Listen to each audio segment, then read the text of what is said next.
abale ndi alongo, ife pamoyo wathu wa Chikristu timapempera, timayesayesa kupempera, kulankhula ndi Mulungu nthawi zonse zimene pamene timakhala ndi zosowa zambiri. Timapempha kuti Ambuye Mulungu atitandize, koma zimachitika kuti simapemphero onse amene Mulungu amatiyankha. Kulivena mapemphero amene tinapemphera koma ngakhale tsopano lino yankho sitinalandire.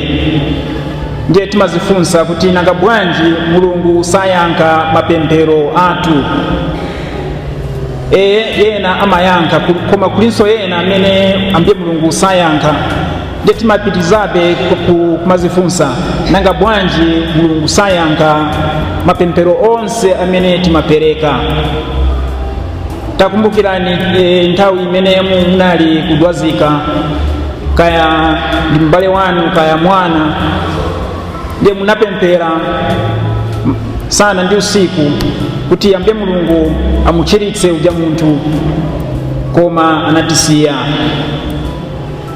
Takumbukirani nthawi imene zinthu pamoyo wanu zinaleka kumayenda bwino, kaya malonda, kaya umoyo wa mbanja, moyo unayamba kupweteka, zinthu sizinali kuyenda bwino.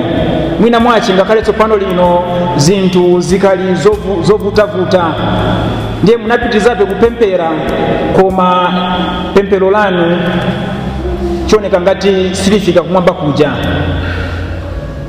Funso tingozifunsa limodzi na limodzi, nanga bwanji Mulungu sayankha mapemphero athu? Kodi nizoona kuti Mulungu sayankha mapemphero? Kuli anthu ena amene amakhulupirira zimenezi, amakhulupirira kuti zoonadi Mulungu sayankha mapemphero. Chifukwa cha icho amaleka kamsanga kupemphera. Chifukwa amapemphera, kaya anapemphera zinthu ziwiri zitatu zinayi, koma yankho sanalandire, ndiye analeka, anatakata, chifukwa chakuti anakhulupirira kuti Mulungu samayankha mapemphero. Wena amati kupemphera mkatolika mapemphero samafika kuti kumwamba, koma tikapita kuchalichi kwina kuja kumene chimakhala choliralira kuja mapemphero amafika kumwamba kuja. Chifukwa chake wena ndife akatolika, nthawi ina ndife wa Chase the Devil's Ministry, nthawi ina ndife the Little Finger of James Ministry, ndife timaenda mpingo zosiyana-siyana kusakira chani, kusakira yankho. Koma ngakhale timaenda mpingo zosiyana-siyana, yankho silibwera. Bena tikachoka muno, tikatuluka muno mchalichi, basi tipita kunyumba kuja kukayasha TV kanema kaja, kaya mwina pa TV paja pali profeta kali prophetess amena kuti gwira TV ipemphere na ine, basi TV lazima tagwiririra. Chifukwa kuli zinthu zimene tikali kusakira koma sizipezeka. Koma lero munovena yathu ya lero tifuna tisimikize kuti nditudi Mulungu amayankha mapemphero. Amayankha mapemphero ngakhale ife sitimaona, chifukwa ife timafuna kuona zinthu physically. We want to see physical things happening in our life. Chifukwa timaganiza kuti Mulungu ni magician. Mulungu ni button yakuti ukadiniza mpa ifunika light ya yaka, ukadiniza mpa light ya zima. Mulungu timaona ngati ni ignition ya moto kaija, ukafakamo key jakuti uyashe ifunika moto kaya yaka. God is not a magician. God is a miracle worker. There's a difference between a magician and a miracle worker. Wena muno tilipa ma WhatsApp kuli aja message amene timalandira jakuti i message amene walandira iyi tumiza kuma group 5 uzaona kuti pasapita 7 days kuti uzalandira zimene ufuna. Timalandira kwa message ya choncho. Why? Because we want to treat God like a magician. Ngati suna kambe amen I receive ninchi suzalandira, because we think God is a magician. Only those that shout amen are the ones that are going to be blessed. God does not operate like that. Because if tikayamba kuona Mungu ni magician, then we begin at that very point to condition God. God cannot be conditioned by our desires. God is God. Mulungu ndi Mulungu. We cannot say amen kuti ife atidalise. Even if we do not say amen, if God desires that he blesses us, he is going to bless us. And this is what religion has become today. Religion has become something that is conditioning God. Religion has put God in a box, and religion wants to define God within that small box. But God is God. God is bigger than everything else. God cannot be conditioned by religion. Tifunika kupasa Mulungu ufulu wake. Ife ntchito yathu ndi kupemphera basi, koma timpase Mulungu ufulu wake. Mucho mbatulanda ati lesa apera muchilafi fwe bashiruka tatwishiba. Lesa apera muchilafi fwe bashiruka tatwishiba. Kwali bana kalwimbo. Lesa apera muchilafi fwe bashiruka tatwishiba. Ifenga tulesa alika nshitane nshita. Lesa ali kwa tafe nshita yakwe iyo esa mko asukirapo amasali Yesu.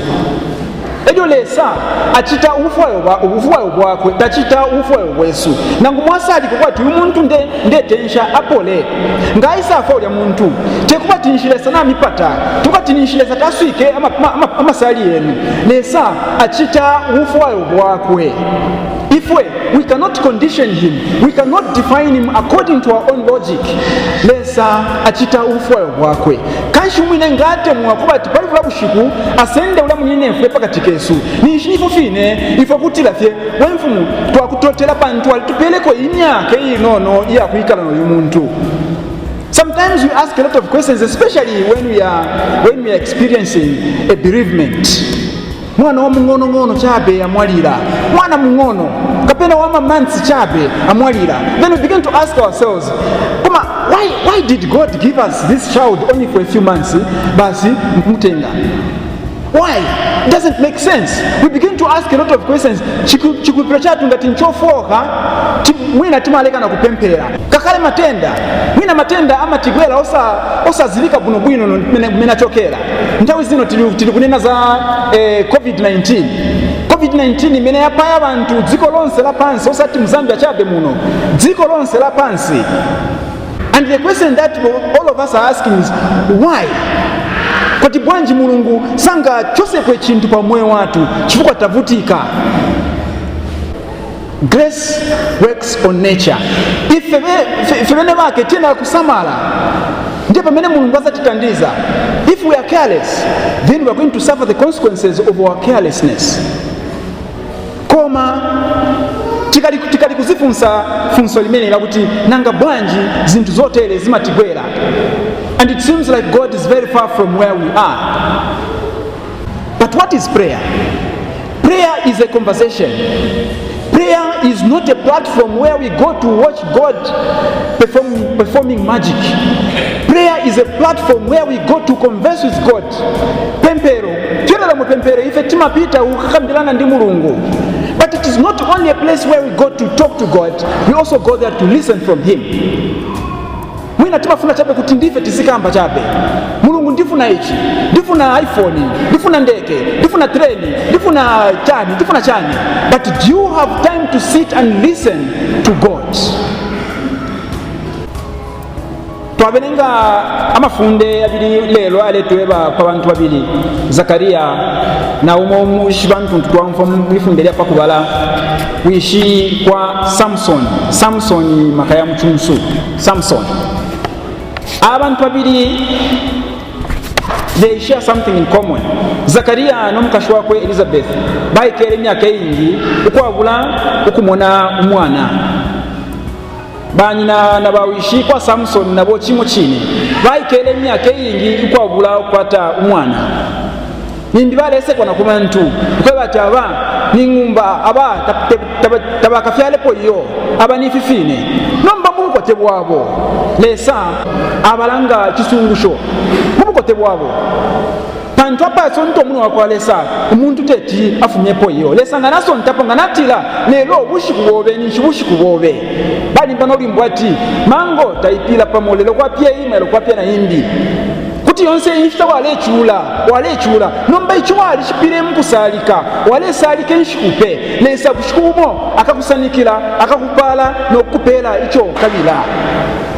Zakariya na Elizabeth bapera omwana mubukote bwabo kyasungusha n'abantu aba bantu abamubukote kuti bakwata shanyu omwana.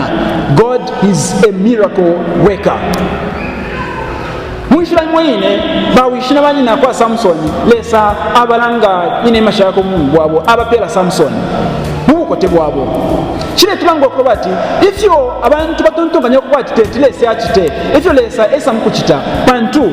God is a miracle worker. Kanshi ubushikulesa akakupala ubushikulesa akekatapo nayo wine ukapalwa ubushikulesa akekatapo ubushikulesa katila lero bushikuwobe ubwo bushiku bukabikine chine ubushikuwobe nomba tatwalinga kuleka okulasalika twabona okulasalika inshita nangula dine amasaji Yesu chemne kwatile zitali yasuka meso mwina ali kwata program abomberapo ifo chitumpere program yo. We cannot give God a program to say lesa pali instaneni ufile wanja suka. Sometimes when we go to pray tunakwata program mutwe ichinde pepa ndefa lesa pabushikuwa kuti akampele bula bushikunga bwaisa pita twalati nokuti lesa tasuka amasali lesa ala asuka amasali nomba tulaleka bwangu kusalika. Zakariya na Elizabeth mukashwakwe myaka yonse ibalelo kwati lesa abalange nema bapero mwana tabalekero kusalika iyo natuvuga kwati Zakariya ale ikala munganda yakwalesa nshikupe ale salika lesa ale tumika lesa munganda yakwalesa mpaka obushiku malaika wakwalesa aishire mumonekela atila Zakariya lesa na umfuha isali byobe. God has heard your prayer. Today is your day. Bushiku welelo lesa akupala pantu iwe ukakwata umwana mubukote bobe. Zakariya chamusungusha afirwa nokusumina pantu nakula pantu mukote bakumulango kuba chine chala chitika maka yakwalesa Zakariya bampokeshiwi mpaka nobushiku aisa kwata uya mwana. Nefwe musha mwine lesa ala tumonekela mushile shale kanalekana lelo kumandoko bati amano Yesu yaba kufintu fimbi tulafirwa okumumona ala tumonekela ala tulanga nefwe tukabila lelo tulaposa amano kufintu fimbi. Abantu bamunga balesalika bana ko kulasalika balatira yo mkwai kantale nje shekwe fimbiri mbikuti fyabomba. You have been praying for something for many years. Mbata chira isayo. Bushukumo atira kantale ntishani nje shako chira chintu chimbi. Mkwai balungama na kuchibolya kuma tenti kulya. Bayalo ndolola mkwai bwafe wandi nyubuno ntona kanyamvuna mpolimanyi basanga kulya batina okutira ubu bwafya mwako atobu abalengechi nibano kosenge abalengechi nibana kulukwa chite abekala pakuti na pakuti bade bantu bamyona wila ubumi kutakweka kuma tenti yo namachali chemwaya muntu twingiro mu bala twebefi mwaya kuda kuchali chiwaya myeba. You have this problem because your wife or your husband bali chite chakuti na chakuti bali aba profeta kulya bamyona wile nganda bamyona wila ubumi mlando kubati tusumina choni mulilesa nachiwela panshi chisumina choni mulilesa ngachabwela panshi. Those people are going to take advantage of you. They're going to tell you things that are going to destroy you. Number lero therefore to change our approach towards prayer, to change therefore tulando kwati nangula line lesa taswike ipepo lyandi lelo ninjishwa kwati bushikubumo akandolesha na menso ya chikuku akampela nesho ndekabila. So today, my brothers and sisters in Christ, let us pray that indeed when we pray we may believe that bushikubumo lesa akatusanikila. Munobe kuti apalwa lelo mailo niwo kapalwa munobe kuti achitika ifi chisuma na iwe bushikumu chikachitika lelo ifo twabona okulasalika nshita ukwabula okufirwa ngefine twamfwa kuti Zakariya n'abafyashiba kwa Samson ko bati balesalika nshikupe balepeta lesa nshikupe mpaka bushikumu lesa aisa abasanikila nangula line business ishupe ikose bushikumu fikalondoloke fintu nangfisobane mukwaipanga ndamu mana nshikupe bushikumu fikasoboloke fintu nangula line kusukuli fintu fishupe upona fyenshi kupe ushikumo fikasoboloke fintu fikalondoloka nangula line kunchito mumana fyena umumba nabo ndi babosi bali kupimpira bali kupata tawaisho necho wabachita yonse mkwa inifinefi iwe nifinefi ushikumo fikalondoloke fintu nangula line nchito ikanyo kumoneka iwe yonse kula pita maofesi kula for nchito maybe you can even count how many years you've been doing that ushikumo fikalondoloke fintu bantu lesa talala pabana bakwe lesa talala pabana bakwe alonfwa ishuri abo ko diledila ko dilekuta lesa kabiri ala suka neshi ala suka nepoko lintu balefisha ukwali. You may suffer for many years but never cease to pray. Once you stop to pray, once you mwaleka fya kusadika upenya hapo ni chifindu fya unaika kifya kalondoloke po yo, because prayer is a platform where we go to tell God what is troubling us and also to listen to him. Ife tizingo piti zabe kutabwanji kupempera until that day when God is going to say, all right, you have prayed enough, today is your day. Na mango ine taipila pamoyo lero kutia pia kwa mailo kwa pia imbi nefe ne mango Yesu natwashipikisha mkusalika ikatasha ni ikapia. But never stop praying. Once you stop praying, that is the end. Ambe Mungu adaisi mao ache. Amen.